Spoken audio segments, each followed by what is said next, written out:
Hey! This is JJ and Alex. I made a name for myself. I told you I won't be denied. As you wrap up your day, it's time to get your fix of the teams you live for and the sports you love. This is JJ and Alex on 97.5, the KSL Sports Zone.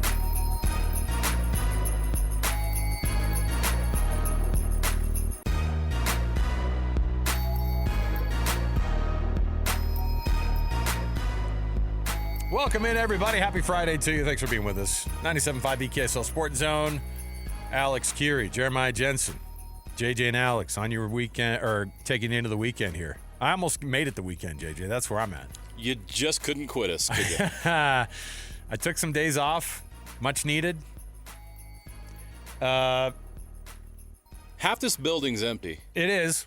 Not you. You're here. Yeah. Oh, You're a company guy.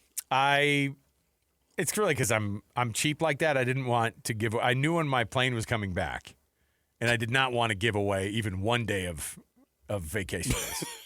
Saving that thing when I'm you not really having need that. it. What am I going to regroup on a Friday? No, man. This is where I'm going to regroup. Being around my kids again isn't going to make me regroup. Yeah, took some time away. Oh, I get it. Appreciate you. Kind of snuck that one in there. Now I know why you're here. See, kind of snuck Didn't it in. get that by security. Jeez, sweetie, I would love to hang out and really jam with the kids. I really got to get back to work. Reset with them, but I have got to get to the office. So that's where we are on a Friday afternoon. Thanks for being with us on the program.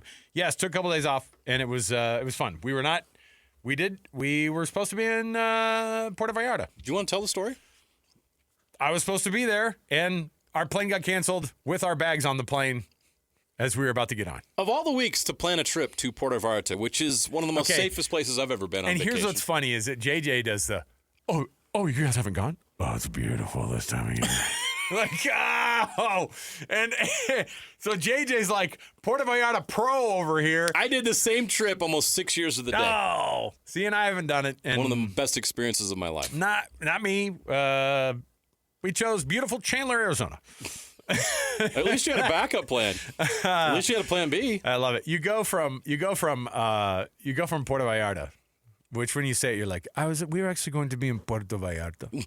You start talking with an accent. I know. And then they're all, where'd you end up? Chandler, Arizona. Chandler's the whitest guy you've ever met. Chandler. Who's this guy? That's my cousin Chandler. Really great dude. Loves basketball hoops. You know, like that. Yes, we ended up in Chandler, Arizona. So it was warm though. Snuck some playtime in.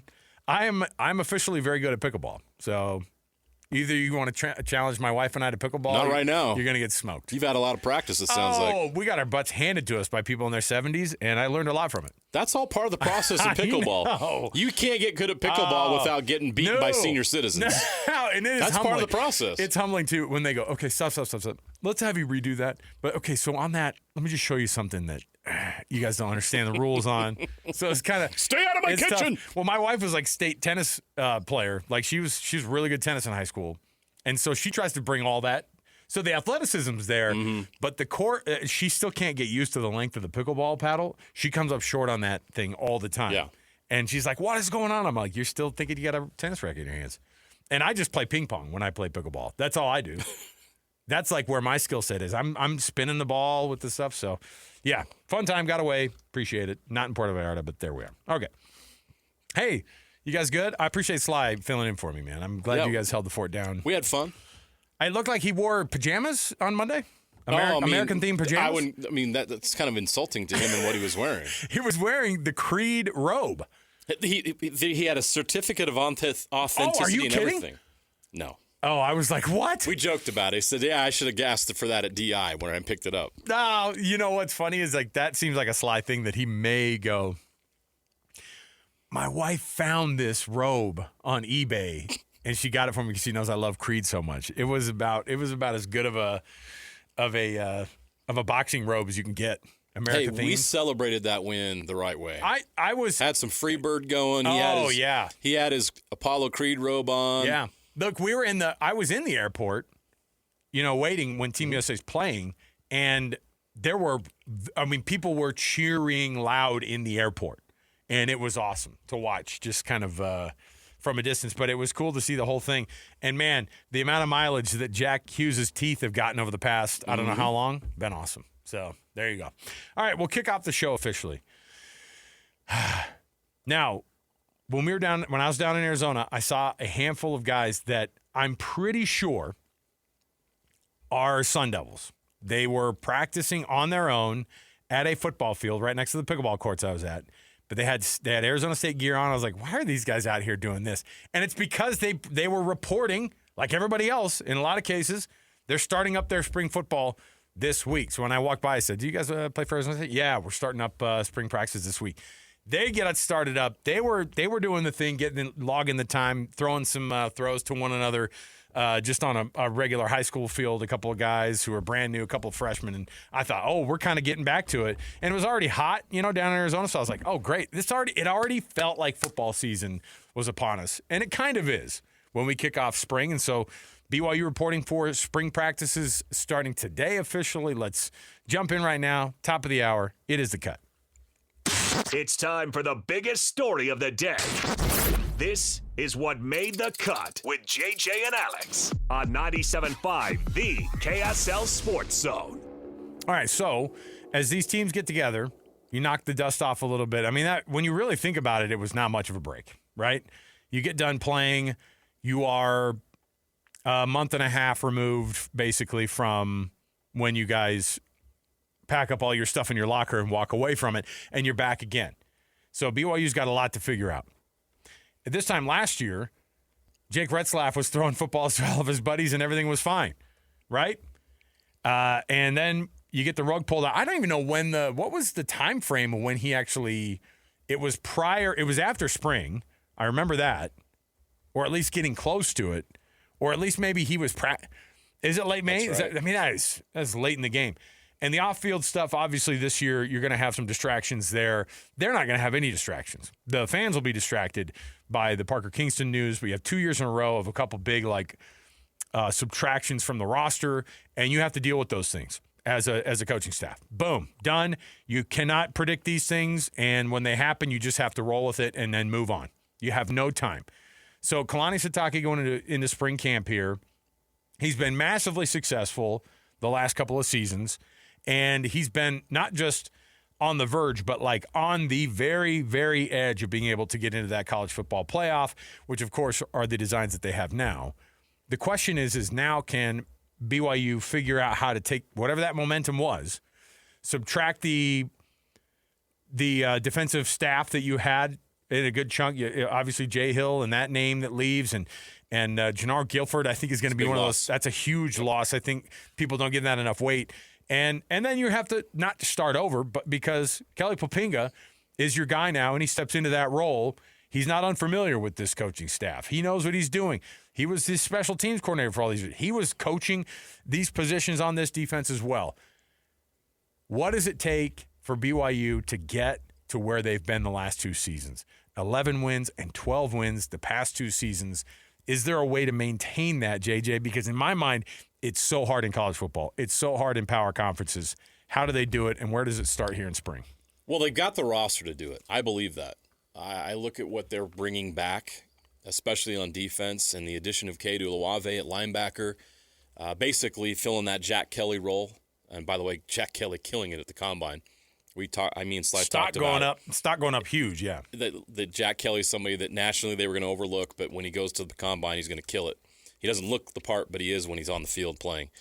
But Kedu Olave has been an outstanding player at Cal. He played at Mountain Ridge High School. He's from Utah.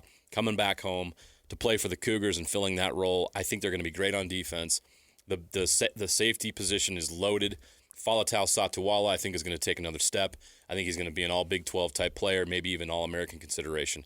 So you look at their defense, and I think they're solid there. The big red flag for me is receiver. If they can't get production out of that position and they can't figure something out there, then it can be pretty tough because Bear Bachmeier can only do so much with his legs and he can only do so much without quality players at that position. He had Chase Roberts last year. He had Carson Ryan at tight end. How many times did Carson Ryan bail him out? Yeah. Oh my gosh. Mm-hmm. And it was an effective combination. But Carson Ryan's gone, and Chase is moving on. He's at the combine right now, and we all know what's happened with Parker Kingston. Your top 3 receivers from last year, gone. Yeah. What are you going to do? Who's your guy? Who's Bear Bachmeier throwing the ball to? Now, they may have guys on that roster, and that's why spring is so important, because we're going to figure out who some of those guys are. Is JoJo Phillips a wide receiver 1? Can he be that guy? Or are they going to have to really look into the depth of the tight end position? They brought in some transfers, Walker Lyons, Roger Saliaponga from Oregon, or one of those guys ready to step up and play that Carson Ryan role. Who is Bear Bachmeier throwing the ball to? Because we know who Bear is now.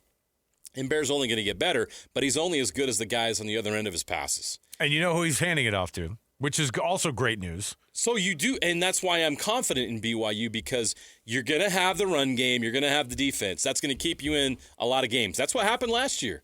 BYU was in a lot of close games last year.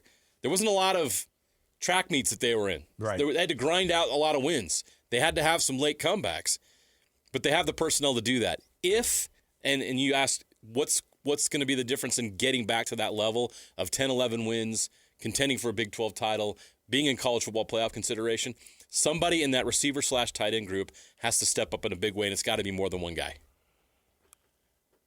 I think that is a pretty good shakedown of, I think, what fans worry about too, right? I mean, and I get nervous because even at the end of the year, as soon as the year was locked out, people are looking at number 13. They're looking at JoJo Phillips, and they're going, hey, man, is it going to be you next year? I've obviously the interesting thing about what Parker Kingston's situation was before it was dismissed from the program. I don't think anybody looked at him and went, you'll be the next Chase Roberts. It's just totally different. He didn't have the same body type. They're not asking him the same stuff. But by the numbers, he was their leading receiver. But by the numbers, he was the leading receiver already. And so in a way, you kind of go, in my mind, JoJo Phillips fills the role that Chase Roberts was filling because of the style that he plays. Like, he is the guy who is going to go up and he's going to get the 50-50 ball for you. And so when you have that, okay, figure out if he's going to be the guy. Great. Injured for the majority of last year. And then when he got back, he just wasn't himself still, it felt like. So the wide receiver group, how do you improve that one? What does it look like in the summer? What does it look like with the spring workouts? And all I could think of was something that I saw Joel Klatt bring up during his show. I think it was yesterday. Maybe it was today early. I can't remember. But here's what he brought up. And he was talking about coaches specifically. But then he had this moment where he kind of went off just about Kalani. Here's what he said. Would it surprise you to find out that there are only 2 head coaches with more wins than Sitake since 2020? There's only 2. Those 2 are Kirby Smart and Ryan Day. Kalani Sitake has 57 wins since 2020. Obviously, Kirby's up there with 73. Ryan Day was 66. And there's Kalani Sitake right there, tied with Dabo Sweeney, Kalen DeBoer. Sitake is a phenomenal coach, and every single year he builds the same caliber of team, in particular at the line of scrimmage, which I really like. He over the last 2 years has been outstanding. He's 23-4 over the last 2 years, just outside of the playoff in both years. I think it would have been easier for me to put him higher on the list if he would have gotten into the playoff in one of those years, but he has not. So for us, it does not surprise us that Kalani Sitake is – well, actually, that's not true. I was shocked, actually, to see that he was tied for 3rd for most wins since 2020. That's a tremendous accomplishment. Because you would just think that's reserved for the Blue Bloods. Well, I mean, you think about it. When does BYU get 11-win seasons? And 12-win, we already know that it's happened, a total of 3 times or whatever it is. Right. And so the crazy thing is he's done it 11, 12. Not in that order. He had the 11 and the 12 the last 2 years. But, of course, he had the 11-win season during the COVID year. And by the way, they had this massive down year, right, in all of that when they got to the Big 12 for the very first one, where Kalani Sitake learned how to do it in the Big 12. And it took him 1 year. And then the next year, he had already done it. He had already figured it out. And I think the reason that I like what the conversation is surrounding Kalani Sitake is that's who you're investing in. We talk about where do they have to improve, and we'll do it all in the offseason, right? Where are they going to get this guy? Utah. Where are they going to get the people to replace, Smith Snowden? Or where are they going to get the guys to replace, the Fano brothers? This is what I'm saying. Like, we will talk about all those personnel things, but it doesn't really matter fully. You just have to buy stock in the guy that is leading your team on the sideline. And for Kalani Sitake, that's a great guy to buy stock in. For Morgan Scalley, I think you should be bullish on him if you're a fan. Why wouldn't you be, considering how much success he's had there already as an assistant? And he knows the calling. He knows what he has to do. And there it is. So for me, all of these adjacent things, the good, the bad, and the ugly, the off-field stuff, the personal issues with some of these players, or the personnel stuff where guys just transfer out, or the messes that people make when they go, they leave and it's messy. Or they arrive and it's messy too, with the money, with all the things. Like, that's a real thing. You can bring a guy in and he comes with a ton of baggage because it might be, how much are they paying this dude? And all the guys in the locker room are looking around going, I'm getting $1,000 a month and this guy's getting $10,000, every other week. Come on, man. And that stuff has to be thrown out when you start to consider the culture of what Kalani has built. And I think that's the most important thing going into spring.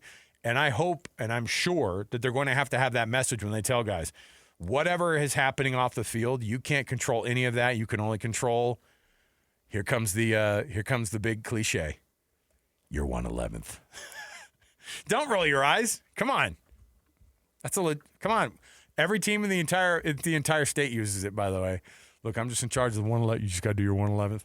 And they'll say that, but the reality is the 12th part of all this is the head coach. And when I say the 12th, it's actually number 1, and then the rest of the players.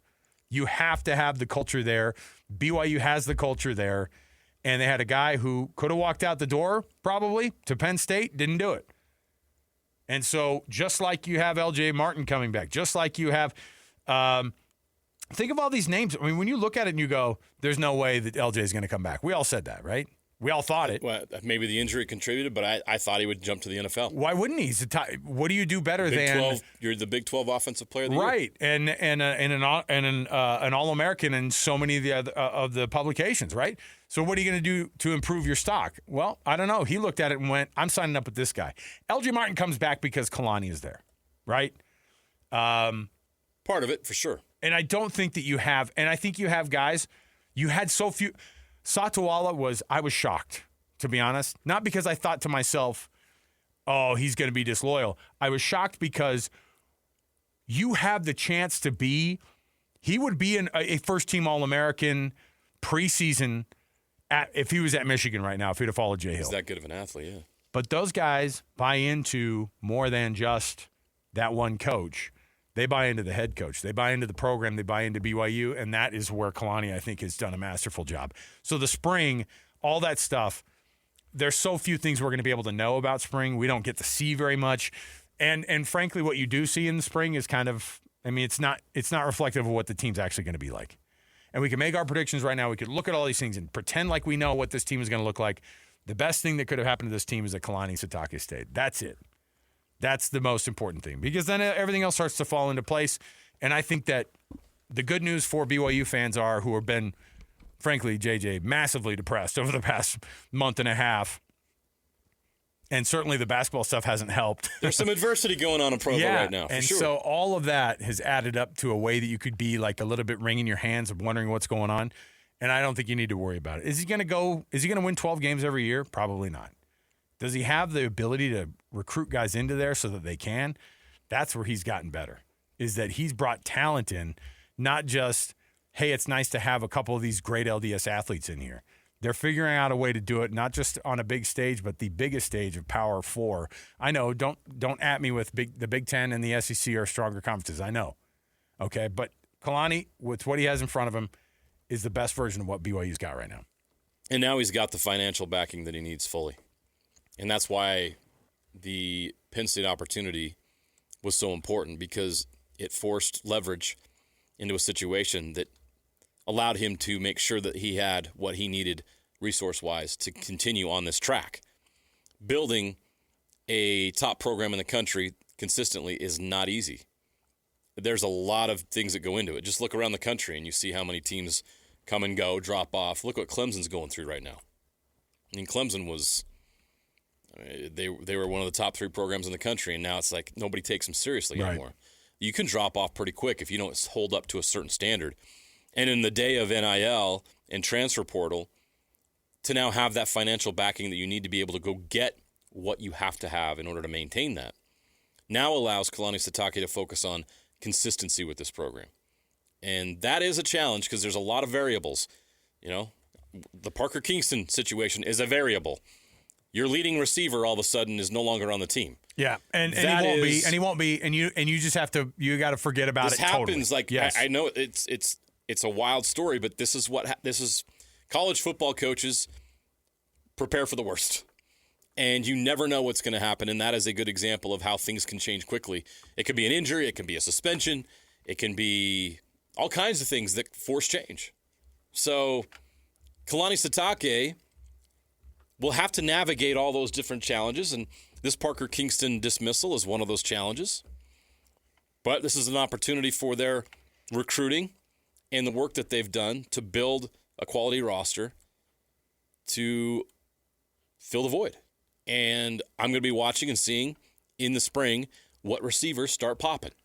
As much as, or as little as the media can watch, we'll get an idea of some sort of who is emerging out of these groups. Hey, BYU social media, we're going to need you to get those slow-mo. We're going to look over it with one of those magnifying glasses. The loop. I'm going to sit here watching with a monocle in my eye. The jeweler's loop. What happened here? Oh, I love, what is he wearing, a 9.5? That's a little bit of small foot. I don't know. They show it on slow motion, all the slow motion catches that like the BYU social media team puts out, and they go, look how good this guy is. I know. We're going to overdo it. I think the reality is that you just need to hang your hat on the fact that the program has at its root. I mean, we didn't even talk about offensive line. We've become so confident in TJ Woods that he's going to have a group ready to go. And that was that was even mentioned by Joel Klatt, right? He goes, "This is a guy who every year puts together the line of scrimmage that is what it is," and that's what gets you. That's what separates real Power 4 programs, right? Where you go, oh, remember when I think I've told you about this, and you were at the same game I was. I remember being on the field for that. Remember when Wisconsin beat BYU 40-6? I think I was there, yeah, in Provo. I remember standing. I was watching Wisconsin warm up in the end zone, and I'm 6'3"-ish, and I'm a big dude. And I'm standing next to these Wisconsin linemen, and I'm going, and BYU typically has big guys here and there. Mm-hmm. This is different, right? Mm-hmm. And this is where they're at now. They just, year in and year out, bring in absolute dogs as nose tackles, bring in absolute dogs on that offensive line. And you're right. Like, you're going to have to start getting some guys in there to replace some of the names that are missing, that are going to leave. And but there's something that all of these programs know that are big. Your Michigans, your Wisconsins, Minnesota's the same way too. They just get beef. You know what I mean? Yeah. Because they just go, hey, we have a guy. He knows how to develop him. Here's the guy. And for BYU, it's TJ Woods. You're exactly right. Like we just assume their scheme will be pretty darn good. You know why? Because he's able to do it year in and year out. So, all right. We'll take a break. We'll come back. We've got more on a Friday. Thanks for being with us. When we return, we have our Jazz Daily, of course. Hey, Jazz putting up a fight in the first quarter last night against this New Orleans Pelicans team. By design. Lots of people getting lots of minutes last night off of that bench for the Utah Jazz you normally don't see, but that's where we're at here. Plus, an actual update on Lauri Markkanen. You thought he was faking it. We'll have some updates for you next. Stay here, 97.5 the KSL Sports Zone. You know what's coming.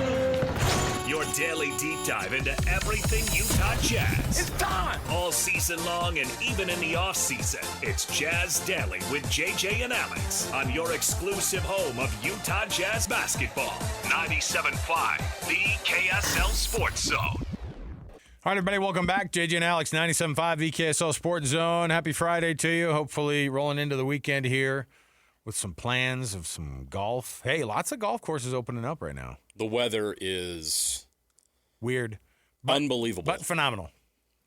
Yes, we're all gonna die, but it's been amazing. Anyway, I turned on my spigot and no water came out today. But you know what? The golf course got their water, so we're good. It's fine. I haven't taken a shower in 3 months, but man, this weather's amazing. So speaking of amazing, that first quarter last night by the Utah Jazz team, young core. I will say this, though, without any tongue-in-cheek anything. I like Kyle Filipowski. The guy has figured out some of the defensive spacing stuff that has made it. So, I mean, he's been, what did he have, 5 or 6 steals the other night? Not last night, but it was the game before. He had five or 6 steals. He finds himself figuring out ways to be sneaky on the defensive end. He is not a tough defender by any means necessarily, but he is getting to the point where he's hustling his butt off. And this is a team that gives up 140 points a game, it seems like, every game. But I think a guy like Kyle Filipowski, who's getting even better at shooting, will add something to a rotation. I'm not saying that he will be. I don't know. Who knows what next year's team's going to look like, JJ. But I like Flip. Cody Williams is starting to come around. Like, he's getting more confidence maybe than anybody on that bench. Yeah, that dunk last night was spectacular. Awesome. You'd like him to be a little more productive on the stat sheet. In 30 minutes, he had just 6 points, 3 rebounds, and an assist and a block. But that dunk was spectacular, and the defense is a real thing with him. He is an excellent defender. He's your 3-and-D guy. He plays a role on a rookie contract. So I would imagine he would be a part of that moving forward. You look at the roster, and I think this is an important exercise to do right now over the next 23 games, because the Jazz have some decisions to make. Now that the Jaren Jackson Jr. trade has happened, Alex, we know who their core is. We know who their main guys are. Right. Who are going to be the rotation pieces? How many of these young guys that they have drafted are going to be back next year to be a part of this moving forward? I'll ask you that. As you look at the box score last night, which of these guys is going to be a part of the rotation next year? So that's the decision that has to be made over the next month. I do have a hard time picturing Cody Williams a big part of the rotation. The guy was the number 9 overall pick, though, 2 years ago, right? They're invested in him, and there's a financial investment as well. But within the, was he 9th? What was he? 10th. 10th, okay. 10th Taylor overall Hendricks pick, is the 9th pick the year before. The year before. Hey, they got rid of him, right? He's no longer with us. So, stop it. I have a hard time picturing Cody Williams a heavy part of that rotation. I even have a hard time picturing Flip, to be honest. I don't know. I think Isaiah Collier has earned a way into backing up a guy like Keontae George. Is that wrong? No question. No. But that to me feels like that. Now, I'm not trying to make cuts here, but there are going to be some. Now, what's interesting about all this is how much money are Walker Kessler's representation, how much money are they asking for? Probably $32 million a year. Because I think it might be. I think that's where they're at. There's a gap that I think the Jazz probably are willing to give 25, and he wants 32. Can they meet in the middle, or is the market going to decide? Does a team like I think the Pacers' name has come up quite a bit. There are teams out west that are like, we'll take that guy. The Lakers think that he'd be pretty interesting, and he would be. The question is will they throw down a 30-something million offer for a year for Walker Kessler, and would the Jazz match that? The answer is maybe not. And if that's the case, that's a massive blow to what the plan is, right? And I think that's why they know that they're kind of in a good position to ask. But they also took on a lot of money with JJJ, right? Yeah. They also have a lot of money committed to Lauri. They would have to commit a ton of money to Walker. And then suddenly you're getting into a conversation of a little bit dicey from a salary cap perspective in the short term. So what does that look like? I don't know. But the names that are on, does Bryce Sensabaugh fit into that? The guy has had some nice freaking games this year. He's your six-man microwave scorer. I think he's your Jordan Clarkson. He could. He's your That's Vinny exactly Johnson. right. So that's a guy who comes in and he could score 26 on a night that he comes in off the bench. He's your Jamal Crawford. I like that comp, and so I'm okay. I think Bryce Sensabaugh has a place.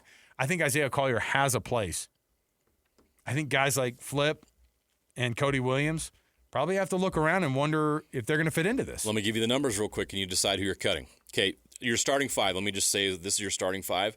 Jaren Jackson Jr., Walker Kessler, Lauri Markkanen, Ace Bailey, Keontae George. That's 5 players. Okay. Now I'll go over the rest of the roster from guys that are on the team now and will be in. This makes me uncomfortable. Make Napolis, you make some cuts with me. We'll vote. Okay. You start making some cuts. You're going to keep your top 8 picks. So you got your lottery pick coming in. Right. Let's just say A.J. DeBonce is that guy. Okay. Is A.J. DeBonsa good enough to be in your starting lineup? Well, not on the starting lineup. Okay, no. so he's coming off the bench. Okay. Isaiah Collier. Off the bench. Okay, that's player number 7. Cody Williams, number 8. Okay. Nurkic, need a backup center, right? Do you keep Nurk? You sign him at a lower number? Yeah, what would he be per? I mean, right now, what is he getting? Can you get him back at 10? 11, 12? Yeah, I don't know. No, he's making 19 this year. Oh, is he really? Oh, yeah. Yeah, I think 9.5 and 10 is probably a better number for that guy. After the year he had, he might get a better number elsewhere, but you'll probably want to bring him Could back. be. So, okay. So you got to decide on that. Bryce Sensabaugh. I'm at number 10 on You're the already roster at 10. already. You're already at 10. So now, And I still got guys left. okay, let's hear it. Svi Mikhailuk. Might be Now, on a team like the Jazz, you're thinking, oh, how does he fit in there? I mean, he's just kind of a guy that, on a contender, he could fit a nice role as a shooter off the bench. I don't think you just toss Svi to the side here. I think you seriously consider his role potentially on this team moving forward. And still fairly young, relatively young. Kevin Love. Do you want to bring Kevin Love back? Do you want Kevin Love on the roster? Now, Kevin Love maybe doesn't need to be in the rotation. But, man, I'd love to have him on the team. Kyle Filipowski. I just got to Kyle Filipowski, and we're already at 13 players. 2 more. John Conchar. Vince Williams out with the ACL. I'm not even including him. He's technically on the roster. Mm-hmm. I'm at 15. That's it. Who's going to be there? And you only get 9 to 10 rotation max? Who never plays? What are the picks they have? They have 2 first-rounders this next year? Yeah, they do. They still have the Cavs and the don't they have the Cavs and Minnesota pick? Maybe they don't this year. Maybe it's next year. Well, whichever one so they have the one that they could convey, but then they also have like a... Yeah, I apologize. I don't think they have those picks this year. I think it's next year. Okay. But I need to double-check that. I'll double-check that. But either way, you bring somebody else in, and then you have them on your roster, and then you go... Or you bring them in, and then you look at them, and you go, we already might not be able to. You know? That's not true, because you will make room for development. But you're right. It's going to be an interesting situation. I think they probably have in mind that it's a little bit easier of a quest to kind of find that 15. But you're right. Good problem to have, by the way, that you have a couple of guys that you go, I don't want to see that guy get rid of. However, I don't see where all their room is. That tells you that there could be some decent depth there, right? There's no room at the end, is my point. So who goes? I mean, that's going to be a tough choice that the organization has to make. And if you're sitting there saying, why should I watch this team? Fair enough. I get it. They're not competitive. They're not going to the playoffs. If you love the Jazz and you're looking and you're curious about the next season, watching which of these guys develops and becomes that rotation piece moving forward is going to be key. I just wonder I wonder too if, the Ainges and Justin Zanuck look at this and they go, hey, actually there's even more crazy stuff that could happen that we might move around. Because prior to the draft, it always gets interesting, right? And the draft day itself, trade situations get very interesting. Who are they going to pick up in this very deep draft? Where are they going to land in the actual lottery itself? All those things make that decision for you, because if you get the first or second pick in the draft, that person gets an automatic spot on that roster for the first 3 years just to get a look. At a high number, yeah. At a really high number. So it's hard to try to figure out where guys who have a ton of potential, and by the way, Flip has had great games this year. Bryce Sensabaugh had a freaking 40-point game this year in the NBA and a couple of 30-point games in the NBA this year. And again, he's earned kind of some version of, like you were saying, coming off the bench and maybe just being a pocket. He could show up and get you a ton of scores. Do you package Cody Williams and Bryce Sensabaugh to get a really high-level veteran player? Ooh. Now, that's I'm one not thing. talking about a star. I'm talking about a guy that helps you win a championship. I don't know what kind of leadership that Triple J has. Is there a vibe there? I don't know what his. Everybody says he's a great addition to the locker room, but who's the person that's keeping this group together? Because right now, I don't know if they have it. They don't have that has not shown itself yet. Right, you are correct. That's a great observation. Nurk and Kevin Love are great locker room guys, but are not the guys who are the leader also on the court. Is Keontae your alpha? I mean, does he? Yeah, does Who's he have the that alpha on this personality? team? I mean, Lauri Markkanen is great, but I don't think he's an alpha. You won't get that out of him. I don't know what type of leader Triple J is. And Walker Kessler, I think that we don't look at him for that role either. I don't think you don't ever look at him and think that that would be the role that he'd take. He could. I don't know. But right now, where's your Joe Johnsons? Where's your, where are those guys who come in and maybe could be that ad? Because you're saying, how about you package a couple of those younger players and then get a guy who comes in who could be there for 4 years and is a huge part of that window being open.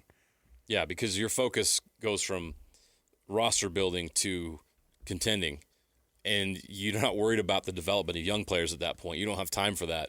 You have to go in that we're going to win mode, and you may have to sacrifice some of those young guys in order to get that extra piece that's going to play that role for you that you need in order to compete with the Thunder, with the Spurs, with the Rockets, with the Lakers, with the Timberwolves.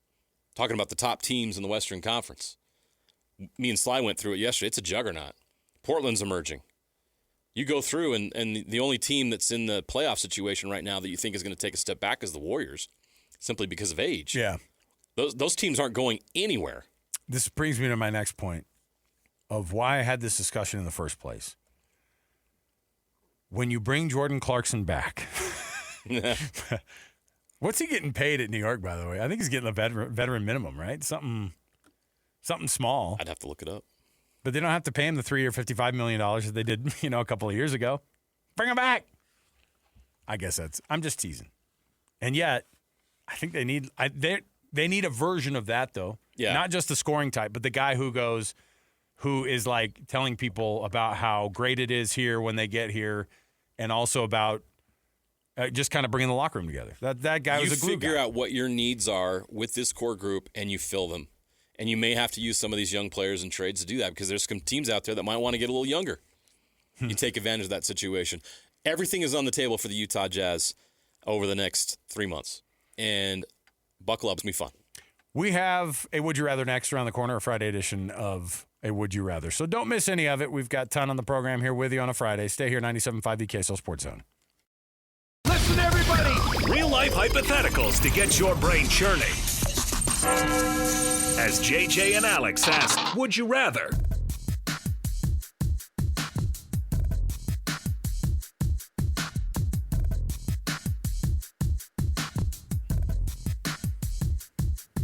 All right, everybody, welcome back. JJ and Alex, 97.5 the KSL Sports Zone. Top of the hour coming up. We're going to have Eric Spropoulos. Of course, he writes for NBA.com, covering the Utah Jazz. Love having Eric on with us. Give us his idea.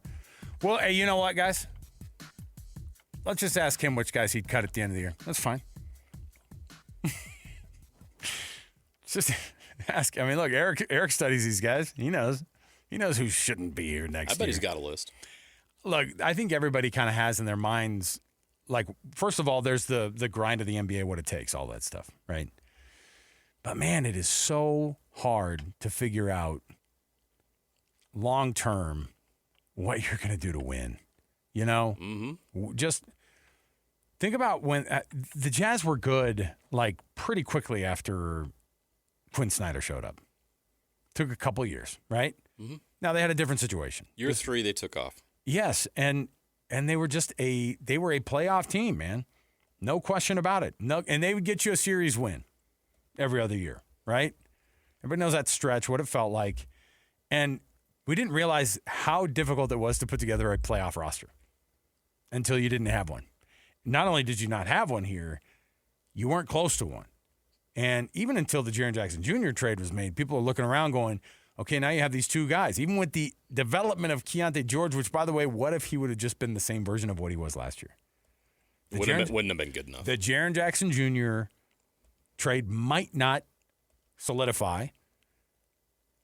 And you may be talking about him like you do some of these other guys who may be on the outside looking in. And now he is a key piece to what this team can do going forward. That's how quickly things can change in a year. So I was I like watching this team. Look, they lost last night. They're going to likely lose again tomorrow to the same Pelicans team over here in the same floor. You should be okay with it. By the way, Jordan Clarkson is veteran minimum, $3.65 million. It's a good deal. I'm just saying, it's cheap. Bring him back over. You know what I mean? Probably get the same house over there in Sandy. Bring him over. Probably still has it. He probably does. All right. I got a would you rather here. If you go to KSLSports.com, by the way, I was it actually kind of all came together for me, this conversation, because I actually played golf last week with a guy who is involved with the Miller Sports and Entertainment Group, and we may or may not have had a conversation about baseball, at which point he was saying things like, I may or may not know. These types of things were said. And he brought up how excited right now they are feeling. They should. And when I looked today and saw that DJ and PK had the same conversation about this very topic, it was, to me, one of these things. So the deal is that now they're looking at this, and one of the experts that DJ and PK had on is a guy we've had on our program before, Stephen Nesbitt, writes for Major League, writes for The Athletic as covering Major League Baseball. He's like, it makes a lot of sense that they're going to be going to Salt Lake City. I think a lot of people don't realize all the things that have been going on in Salt Lake. That's what he said. Now, I'll tell you who has noticed. Major League Baseball. Mm-hmm. The only ones who matter, right? So would you rather get a Major League Baseball team here in the next, because I don't know from a timing perspective what this looks like. 4 years. 3 or 4 years? Yeah. Because the conversation I was having with this dude made me pretty excited about like quick in baseball terms. An announcement could come in 2 years. The team actually playing could be by 2030. Baseball team here in Utah in the next 4 years, or the Utah Mammoth win a Stanley Cup in the next 4 years. That's... Don't do our guy Bear wrong here. That is a tough question, but I already know the answer, right? Don't you know the answer? I want the baseball team. Of course you do. Yeah. Listen, I'll be patient on the cup. Let's just get the team here. Let's just get the team here. If Let's we had get Major it League awarded Baseball to here, us. if we had Major League Baseball here in the state of Utah, and I know it's a totally different thing, but then you'd be this much closer in 15 years to getting that NFL team here. Mm-hmm. I said it out loud. Okay?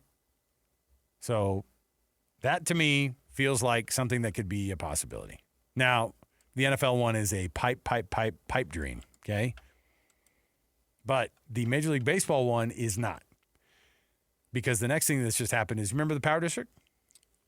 Electric Avenue, we want to call it. I certainly hope they better freaking call it Electric Avenue. They have no choice at this point. They don't. And you come into the stadium, you better hear Electric freaking Avenue. Yes. Tell me you wouldn't walk into the stadium with a tear in your freaking eye when you park for $78 along Electric Avenue to be able to get into the baseball game. And you'll do it. And the team comes out. I mean, this is where it's at, okay? But they were talking about how they've already broken. Now, it's already shovel ready. But the first part of the... They're already developing. They're already developing it. Like, they're making development. They're making this new headquarters for Rocky Mountain Power. They're going to start building some homes over there. However that looks. And you'll be ready. So...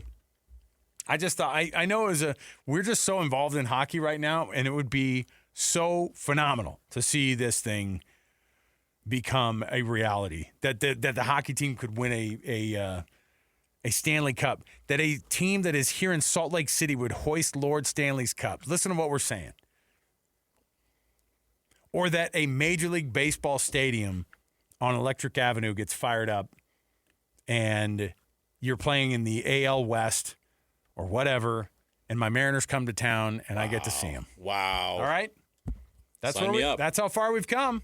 It sounds wild for us to say that, but the NHL one could be a freaking reality. And the baseball one, we won't allow ourselves to get too far down the road because we don't want to make any promises to ourselves. They're doing all the things right to bring them in. So, all right, we'll take a break. We'll come back. Eric Sprapolos, NBA.com, covering the Utah Jazz. He'll join us next right here, 97.5 VKSL Sports Zone.